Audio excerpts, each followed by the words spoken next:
Just to let you know, no, I haven't been replaced with a live stream of very specific places in New South Wales that have next to zero natural lighting in them, of people that you probably don't recognise saying, do you recall in the internship match of 2018 saying this particular sentence? No, I don't recall that. You don't recall that? No. What about this? Let me take that on notice. But we will be getting back to original content very soon. We just thought that it's important for you to watch Searle Owning Yet Again Part 2. And we'll be back to actual videos probably on Friday, actually. We've got something very juicy coming out then, so stay tuned. That was pretty much the entire point of me being here, just for that little tiny sizzle. Bon appetit. Do we have a video coming out on Wednesday? I don't recall.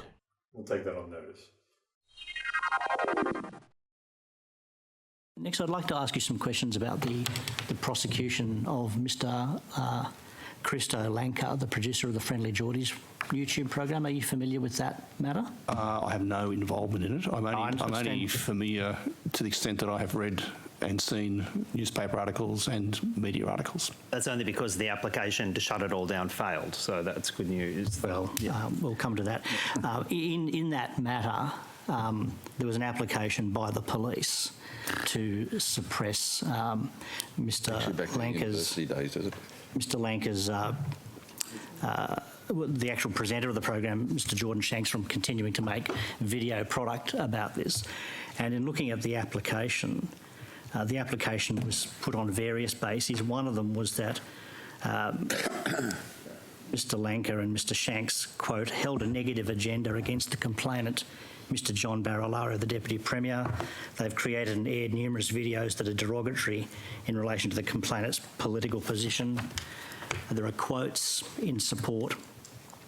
Looking at the views on the YouTube channel, quote, just when you thought they couldn't be more corrupt, quote, whoever guessed Australia would openly tolerate crooked cops and crooked politicians.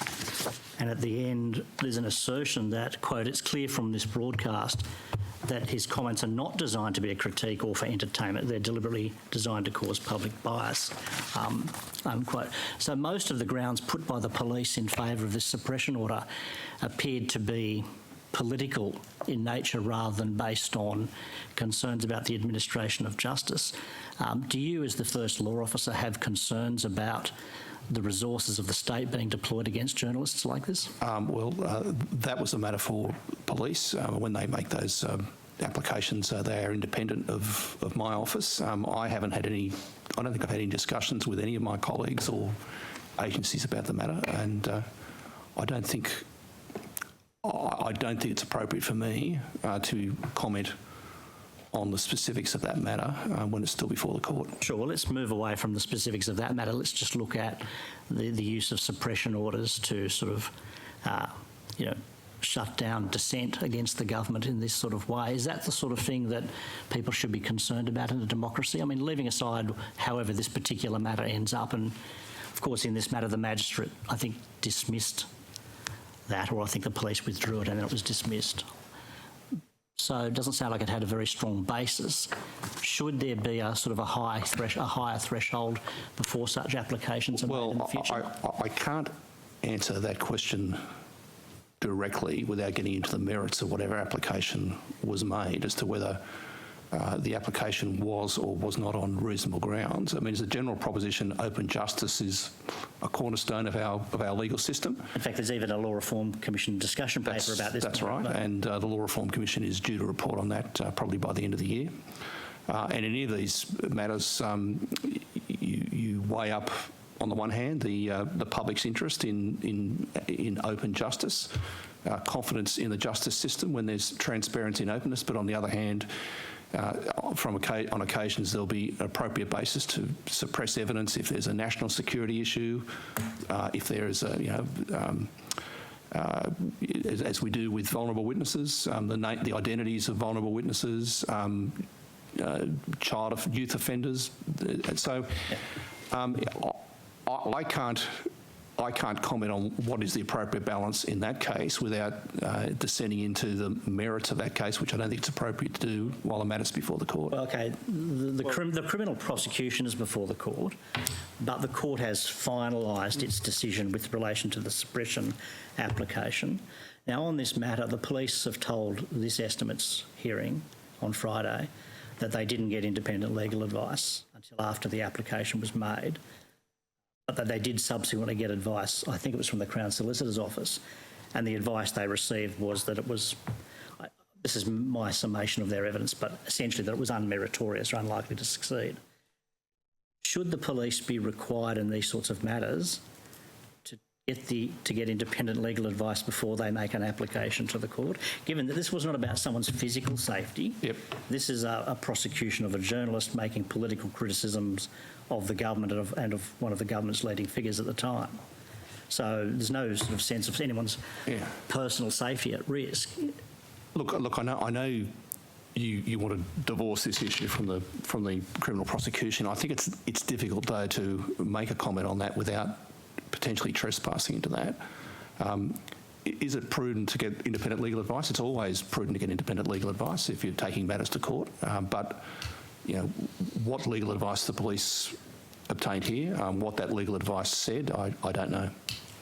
I understand that, Mr. Attorney. I guess what I'm saying is, as a matter of policy, before the police do this kind of thing, shouldn't they be required to get independent advice so that the court's time is not taken up with applications like this by the state? Well, look, they're probably, that is probably a question better directed at the Police Minister or the Police Commissioner, and you may well have done that on Friday, about appropriate use of police resources. But I don't think I can comment on that without, again, descending into the detail of the case. All right. Now, this matter flowed from the use of the Fixated Persons Unit, and we've investigated this over a couple of estimates, and it seems that since 2017, it's investigated over 214 individuals. About half of those matters appear to be political referrals by ministers and MPs, and of course a number of individuals have ultimately been charged. Looking at this matter though, although it's still before the courts, you've got a university student who's a producer of a satirical news program being prosecuted on the basis, as I understand it from Friday, that somehow his approaching Mr Barilaro for comment, which is all on video, somehow harmed Mr Barilaro's psychological well-being. Now, I can't see what Mr Lanka did that's different to what The Chase has done or what, news programs have done, chasing people down the road with microphones shoved in their face. Whatever the desirability of that, what Mr Lanka has done doesn't seem to be that much different, yet the police have felt this was so serious as to warrant a prosecution. For intimidation. For intimidation and harassment. A sort of 65-kilo university students apparently meant to have intimidated Mr Barilaro by asking him for comment. 110 kilo, Mr Barilaro. I acknowledge that. So, given what appears to be the unlikelihood of a successful outcome in that matter by the police, nevertheless, that's what's before the courts. You're the Minister for the Prevention of Domestic Violence. Many women fleeing domestic violence get intimidated, stalked, harassed by their current or former intimate partner. It doesn't seem very many of these Fixated Persons Unit matters seem to have been deployed to assist them. So as the relevant minister, what level of assurance can you give people fleeing DV to try that the resources of the state will actually give them the same protection that Mr Barilaro seems to be receiving? Well, again, I can't comment on the Barilaro friendlyjordies case and the merits or otherwise of the police prosecution because that matters before the court. I think it's probably a long bow to draw between that case and domestic violence complainants. Domestic violence complaints make up about 40% of the, as a rough ballpark figure, of the work of general duties officers in the New South Wales Police Force. Every police command, police district has a domestic violence liaison officer. Every region has a special, I'll paraphrase, a special force or a special unit to go after high-risk offenders. So more resources than ever of the New South Wales Police Force have been devoted to combating domestic violence than ever before.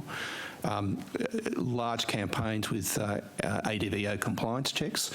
And you'll see that the numbers of those compliance checks have gone up much more rapidly than domestic violence prosecutions. Breach ADVO prosecutions have gone up much more rapidly than the underlying rate of domestic violence prosecutions. So there's, I think, plenty of evidence that the police are taking this very seriously. Can they do better? No doubt they can. The Auditor General at the moment is looking at police responses to domestic violence, and the government will certainly be interested in what the Auditor General has to say on that topic. So going forward, do you think that the same level of resourcing will be provided to victims of DV, that where they are being harassed and intimidated by their former partners, that they will get this kind of the same level of protection? Well, one of the offences for which prosecutions have increased significantly is stalking and intimidation, which I think is fairly substantial evidence that police are actively prosecuting domestic violence. In fact, others would criticise them for discretionary policing that goes too far. Others would say the fact that stalking and intimidation offences have gone up when others, recorded offences have gone up significantly when others haven't, is evidence of policing practice rather than underlying changes in the rate of domestic violence. So I am confident that police are more and more prosecuting and protecting victim survivors. But no doubt there are matters that can be improved, procedures that can be improved, and that's why I've got an Auditor General inquiry at the moment. Okay. As the first law officer, though, are you concerned that the resources of the state are being deployed against a journalist who has been criticising the government on the basis of its political agenda? Well, that sort of implicit in that question is a supposition that the case against the journalist is unmeritorious, and that's a matter before the court. Okay. So once this matter's resolved, we may have to return to this for a longer discussion then. Yep. Attorney, nice to see you, Ms Delia, and the other witnesses. Thank you for coming today.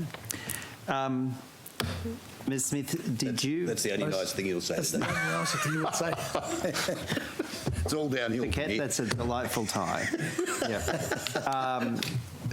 Ms Smith, did you provide advice to the police, or did your office provide advice to the police about their application for a suppression order in the Jordan Shanks matter? I don't think I can comment on advice I've provided to my clients. Well, I'm asking you if you provided advice, not the content of the advice. Yeah. I've certainly been involved in that matter, but if you wanted to ask questions about the advice, I would ask you to ask that of my clients. Yeah, well, I'm asking when you were asked to provide the advice to your client. Your client in that case being the New South Wales Police Force, Ms Smith. Yeah, I'd ask you to ask questions about any advice I've provided to any clients, to the clients themselves, including matters relating to timing and content or anything to do with it. Well, Ms Smith, I'm asking you, so when did you provide advice? Let me finish. When did you provide advice first provide advice to the New South Wales Police regarding the suppression order that they were seeking in respect of Jordan Shanks? As a legal practitioner, I'm bound by the legal professional rules. I'm bound by a duty of confidentiality and a duty to my client, so I can't answer questions about any advice I've provided to any client. Ms Smith, can you shed any light on whether or not the timeframe the New South Wales Police have asserted, being that they first sought advice from you after they commenced proceedings, the suppression order proceedings, can you shed any light on whether or not that evidence from the New South Wales Police is accurate? I am not familiar with the evidence that the police gave on Friday, but in any event, I can't comment on anything to do with advice I've provided. That's a matter for my comment. Attorney, have you satisfied yourself whether or not the police's position, which was that they didn't seek any legal advice until after the proceedings, the suppression order application had been filed, given that that advice was sought from your own department, have you satisfied yourself as to whether or not that police position is accurate? Well, I haven't been asked to. I've had no involvement in the case. And when you say advice was sought from my department, I mean, the Crown Solicitor operates independently of me and of public servants like Ms Delia and Mr McKnight. So as a practical matter, Ms Smith is not someone who reports to me or is part of my department. Well, I'm going to ask you now, is the police position that they first sought advice after commencing the suppression order proceedings, first sought advice from Crown Solicitors after that, is that accurate? I don't know. Will you make inquiries? I will make inquiries.